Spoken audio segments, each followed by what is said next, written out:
तो दोस्तों evolution of money मतलब पैसा इस दुनिया में किस तरीके से आया। तो सबसे पहले अगर हम लोग देखेंगे तो 350 बीसी में अगर आपको कोई चीज़ चाहिए होगी तो आपको सामने वाले व्यक्ति को अपने पास की कोई चीज़ देनी होती थी, क्योंकि तब जाके आप अपने को आपको खुद को जो चीज़ चाहिए थी वो हासिल कर सकते थे।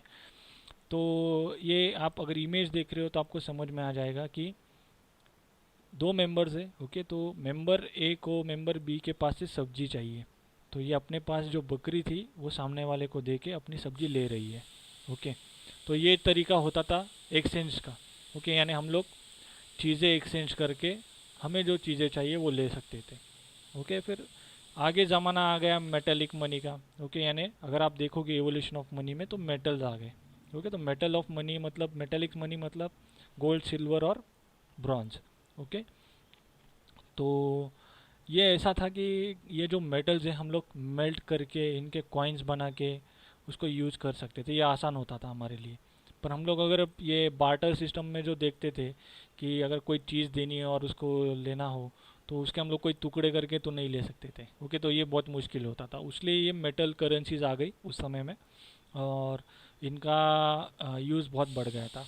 ओके, तो इसको एक तरीके से बहुत बेस्ट फॉर्म ऑफ मनी कहा जाता था उस समय पे, क्योंकि अगर आपको कोई चीज़ लेनी हो तो अगर आपके पास कोई कॉइन है तो उसका वैल्यू होता था। अगर ब्रॉन्ज है, सिल्वर है, हर मेटल का अलग वैल्यू था। ओके, तो आपको उतना कॉइन देके आप वो चीज़ ले सकते थे। उसके बाद में आ गई दोस्तों पेपर नोट्स। ओके, तो सबसे पहले पेपर नोट का इजाद हुआ था चाइना में। ओके, टैंग डायनेस्टी में। ये तकरीबन 618 टू 907 एडी के दरमियान हुआ था। Okay, after the death of Christ.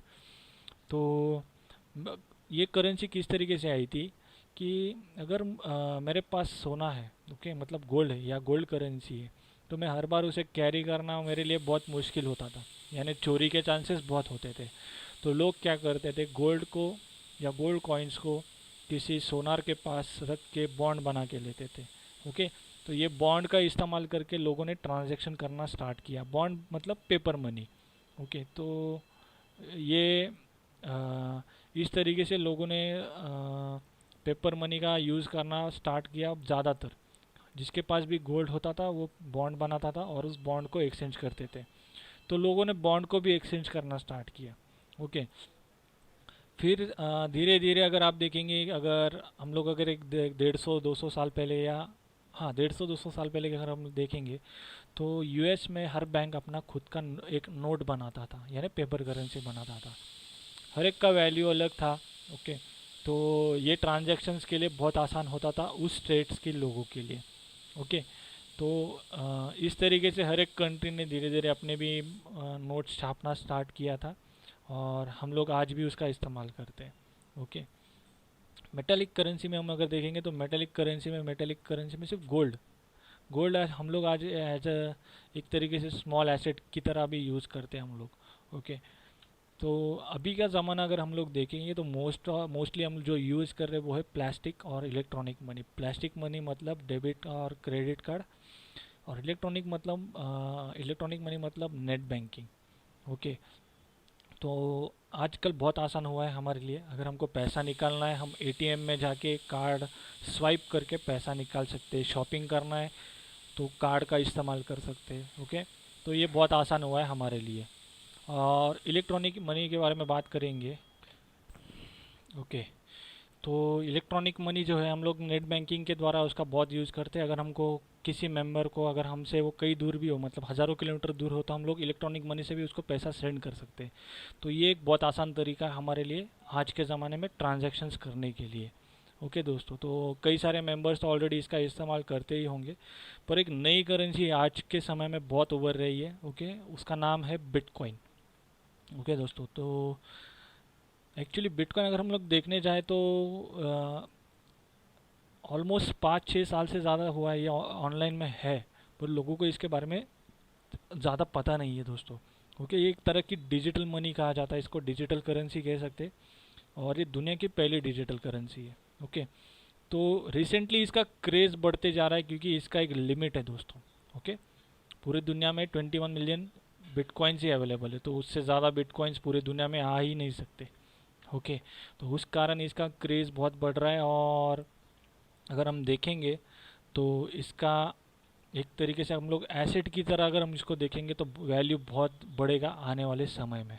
Okay, तो हम लोग अभी देखते हैं कि बिटकॉइन क्या है।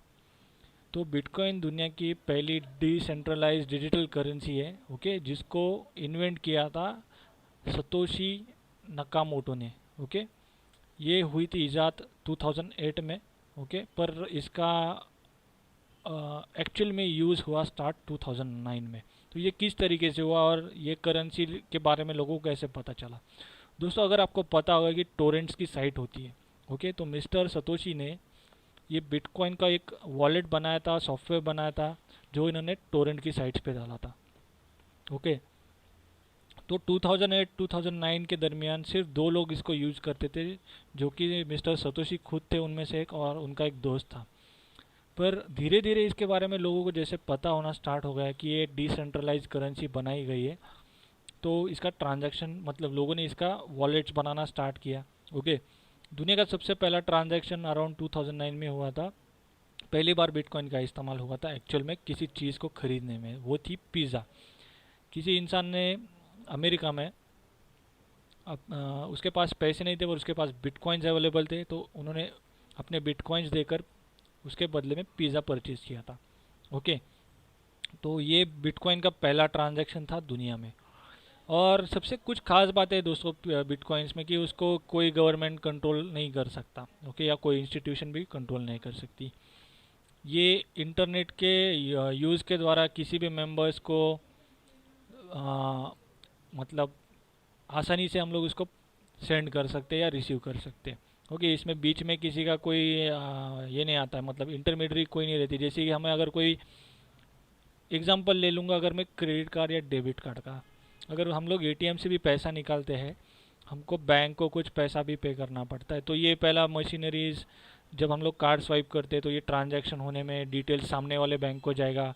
अगर आप आपके बैंक के एटीएम से निकाल रहे हो तो थोड़ा आसान हो जाता है, पर किसी और बैंक के एटीएम से निकालोगे तो ये पूरा घूम फिर के होता है, और उसका फीस भी हमें बहुत ज़्यादा लगता है।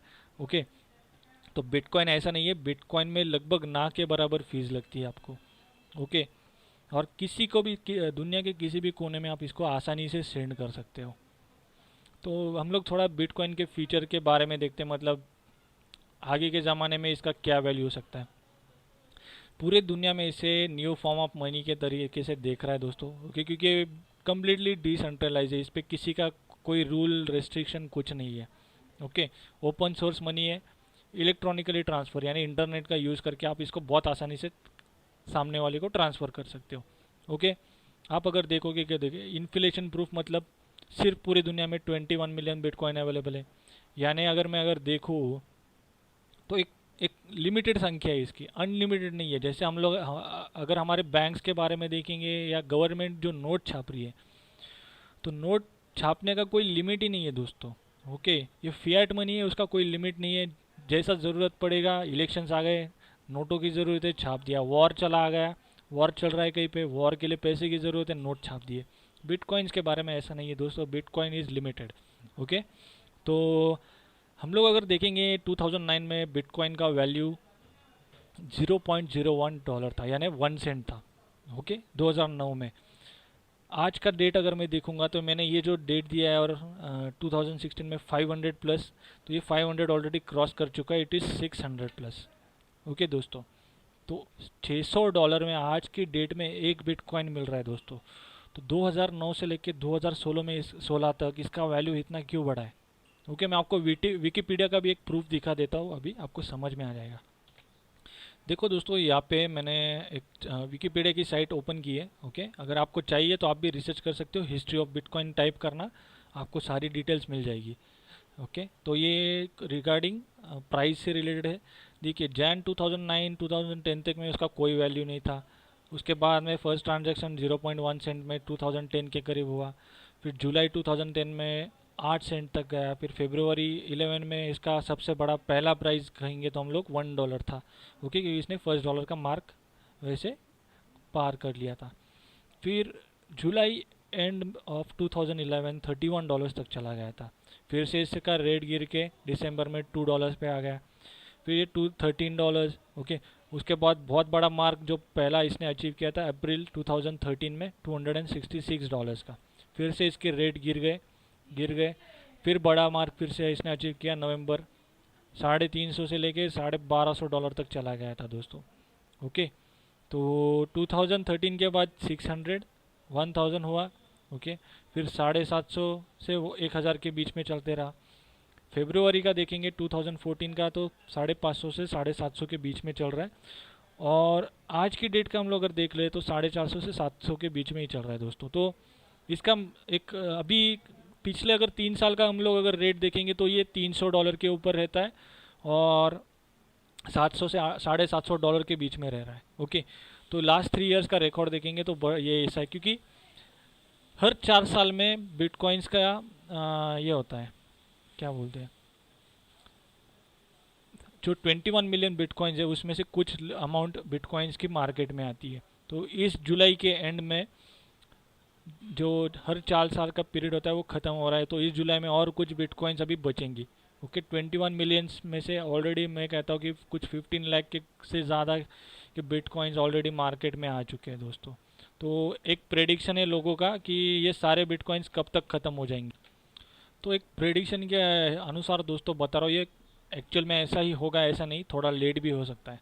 कई सारे दिग्गज जो बिटकॉइंस के बारे में बहुत पहले से स्टडी कर रहे हैं, काफ़ी कड़ी नज़र से उसके बारे में नॉलेज गेन कर रहे हैं, उनको पता एक अंदाज़ा लगाया उन्होंने कि जो 21 मिलियन बिटकॉइंस है ये 2024 तक सारे मार्केट में आ सकते हैं। ओके, तो अभी ऑलमोस्ट 15 लाख प्लस थोड़ी अमाउंट मार्केट में अभी चल रही है।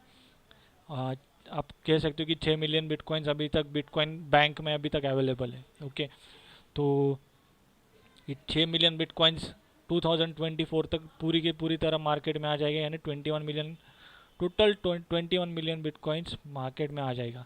तो इसका अभी हम लोग कह सकते हैं कि यार मैं अभी ट्रांजैक्शन जो कर रहा हूँ बिटकॉइंस में कर रहा हूँ, पर बिटकॉइंस का वैल्यू आगे कुछ सालों बाद सतोशीज़ में चलेगा। सतोशी मतलब जैसे हमारे पास 1000 रुपये और 1 रुपये में फ़र्क होता है, वैसे सतोशी और बीटीसी में फ़र्क होता है। ओके, यानी बिटकॉइन का हम लोग अगर हाफ करना स्टार्ट करेंगे तो ये सतोशीज़ में काउंट होना स्टार्ट हो जाता है। ओके, तो उस तरीके से ट्रांजैक्शन चलेंगे। अगर गोल्ड के बारे में देखेंगे तो पहले लोग आधा किलो या इस तरीके से गोल्ड लेते थे, पर आज के ज़माने में ग्राम्स में चल रहा है। ओके, तोला तोला कहते हैं हम जिसे, मेरे पास 1 तोला आधा तोला सोना है, तो उस समय लोग किलो में उसका इस्तेमाल करते थे। उसी तरीके से बिटकॉइन आजकल किलो के हिसाब से चल रहा है। मैं कह सकता हूँ मेरे पास 1 बिटकॉइन है, 10 बिटकॉइन है, 15 बिटकॉइन है, पर आने वाले 10-15 सालों बाद हम लोग ऐसा भी नहीं कह पाएंगे। जिनके पास अभी जिन लोगों ने बिटकॉइन इकट्ठा किया वो कह सकते हैं उस समय भी कि मेरे पास अभी इतना बिटकॉइन है, और उस समय उस बिटकॉइन का वैल्यू बहुत रहेगा। पर जिन मेंबर्स के पास सतोशीज होगा उनका वैल्यू थोड़ा एक तरीके से देखोगे तो बहुत कम रहेगा उनके पास बिटकॉइन। ओके, तो बिटकॉइन कौन यूज़ करता है दोस्तों? अभी अगर हम लोग अभी आज के डेट में देखेंगे तो मोर देन 25 मिलियन से ज़्यादा, एक्चुअली और ज़्यादा हो चुका है ये। ओके, तो ये बिटकॉइंस दुनिया भर में एक्सेप्ट हो रहा है, मर्चेंट्स यूज़ कर रहे हैं इसको कई सारे।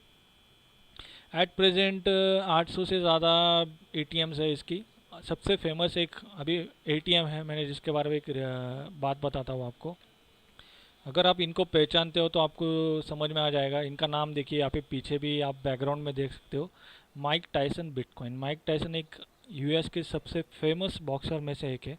ओके, तो इन्होंने भी अपना खुद का एक बिटकॉइन का एक एटीएम स्टार्ट कर दिया है।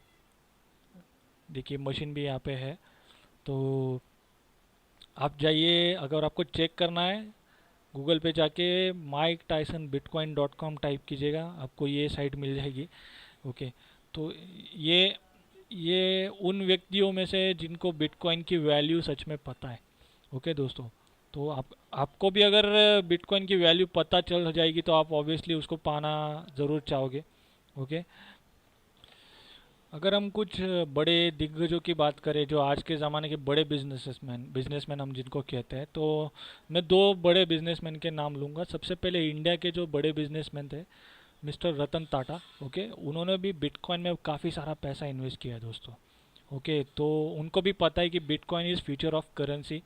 तो जिसके पास सबसे ज़्यादा बिटकॉइन होगा वो ही बंदा आगे जाके भी अमीर रह सकता है। ओके, तो उनके पास आज के ज़माने में उन्होंने लगभग कुछ साढ़े साढ़े 40 लाख डॉलर के करीब कुछ अमाउंट ऐड करके कुछ बिटकॉइंस परचेज की थी। ओके, ये गलत भी फिगर हो सकता है पर मैं अंदाजे से बता रहा हूँ, मैंने कहीं पे पढ़ा था उसके बारे में। और सेम अमाउंट, लगभग सेम अमाउंट का माइक्रोसॉफ्ट के जो ओनर है बिल गेट्स, उन्होंने भी कुछ उस तरीके से इस करेंसी को देखा और उन्होंने भी कई सारा पैसा इन्वेस्ट किया है। तो अगर हम लोग देखें तो बिटकॉइन एक डिजिटल करेंसी, और हम लोग देखेंगे अगर बिल गेट्स को तो वो उसी फील्ड से रिलेट करते जहाँ पे ये सारा इंटरनेट का रेवोल्यूशन और ये सब चल रहा है। ओके, तो मेरे अंदाजे से उनका प्रेडिक्शन तो गलत नहीं हो सकता। ओके, उन्होंने भी अगर इतना बड़ा अमाउंट इसमें इन्वेस्ट किया है तो ऑब्वियसली ये लोग गलत नहीं हो सकते।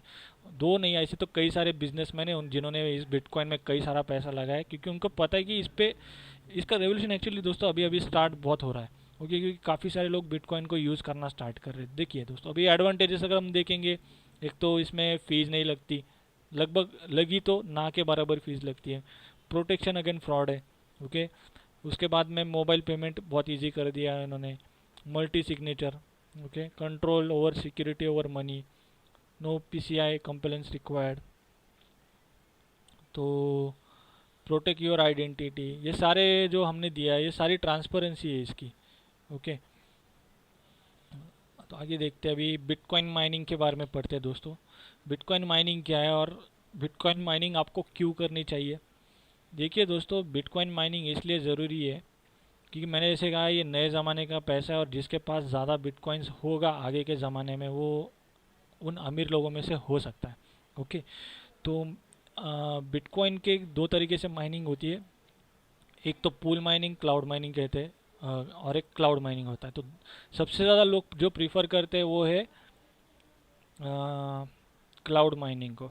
ओके, तो बिटकॉइन माइनिंग क्या होता है, अगर आप बिटकॉइन माइनिंग करना चाहते हो तो बिटकॉइन माइनिंग की साइट्स होती है, आपको उनको उन पर रजिस्टर करके कुछ बिटकॉइंस परचेज करनी होती है। तो उस पर आपको बेनिफिट भी मिलता है, पर ये क्या करता है, आपके नाम का हार्डवेयर परचेज करके वहाँ पे माइनिंग करना स्टार्ट कर देता है। तो माइनिंग का प्रोसेस कैसा होता है, ब्लॉकचेन करके एक सिस्टम है जो सारे बिटकॉइंस के सारे ट्रांजैक्शन की डिटेल रखता है। ओके दोस्तों, तो ये ब्लॉकचेन क्या करता है, इन माइनर्स को जो सबसे पहले उस डेटा को उनके पास पहुंचा देगा उसे बिटकॉइन देता है। तो यही बिटकॉइंस आपने जिस कंपनी के साथ साइन किया होगा या रजिस्टर किया होगा वो अपने मेंबर्स को उस प्रॉफिट्स में डिस्ट्रीब्यूट करके देते रहता है। तो ये आज के ज़माने का, नए ज़माने का बहुत ही अच्छा बिजनेस है। ओके, पर इसमें भी अगर हम देखने जाएंगे तो कई सारे साइट्स मिलेंगी जो फ्रॉड भी करती है। तो कौन सा सही बिजनेस होगा ये आपको चूज़ करना होता है। ओके, मैं तो ऑलरेडी बिटकॉइन माइनिंग कर रहा हूँ दोस्तों। ओके, तो ये क्लाउड माइनिंग के बारे में बता रहा हूँ कि cloud mining is a concept which allows you user to use mining power for hardware placement in remote data centers. All bitcoin mining is done in cloud without any offline hassle such as electricity, okay, hosting issue and or installation and keep up trouble। तो ये